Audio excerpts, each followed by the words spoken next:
In this video, I will show you exactly how to unlock the competitive ranked mode in Apex Legends. The primary requirement you need to focus on is reaching account level 50. When you first download the game and jump into the lobby, you will notice that the Ranked Leagues option is locked with a small padlock icon. This is because your account is still in the training stages.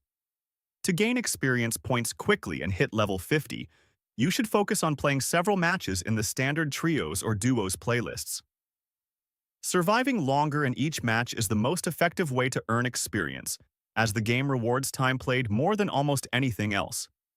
To speed things up even more, try to play with friends to earn small experience bonuses or look for limited time events that offer double XP weekends.